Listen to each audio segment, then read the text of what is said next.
It's the wrong address. That's all it was. Well, yeah, because now we've FOIA'd the actual, which I had called and asked and found this out the day after that, and she told me not to bring it up again, that it was just the wrong address.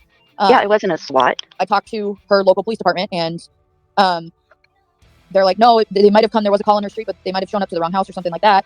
But no, there was no call to that address. And I called her the next morning excited, like, hey, yay, no one called. Like, it wasn't a SWAT or anything like that. And she was just like, don't bring it up again.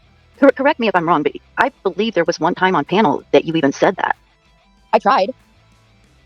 I mean, it started to then become she knew that I wasn't going to allow her to, like, say things that I know were, I don't know, like, false. That weren't absolutely true. That I would have said something. So then she'd start doing it, like, before I got up there, or she'd do daytime live at work. And that's when she'd bring up this type of stuff. Right. And it just kept getting worse over time. Yeah. And, I mean, there's a handful of times leading up to when I left. Obviously, the SWAT call. She didn't end up calling it a SWAT until she came back after they had left, and people in chat were like, "Oh my gosh, you were swatted!" And that's when she realized, like, oh, trigger word, like, yeah, I can use this. And then she kept saying that to us. She's like, "Oh my gosh, it could be this person, it could be this person. We just need to get the 911 call. If we hear it, we'll know who it was." So I literally filled out the FOIA that night. Then they called me back the next morning, and I was like, "Hey, my co-host, we have a YouTube channel. She was swatted last night. We're just trying to see if we can get the 911 call." And he was like, "Well, there was no 911 call." And I was like, "What?" And he's like, "Yeah, there was a call down the street. So the only thing that could have happened is they could have gone to the wrong house. But there was no 911 call called into that address." And I was like, "Oh," like, I was relieved. So I was like, absolutely.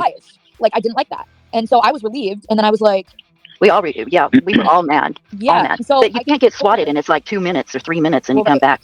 So then I ended up saying, like, I called her right after I talked to the sheriff. It was actually the information officer or whatever, the person who gets the FOIA requests.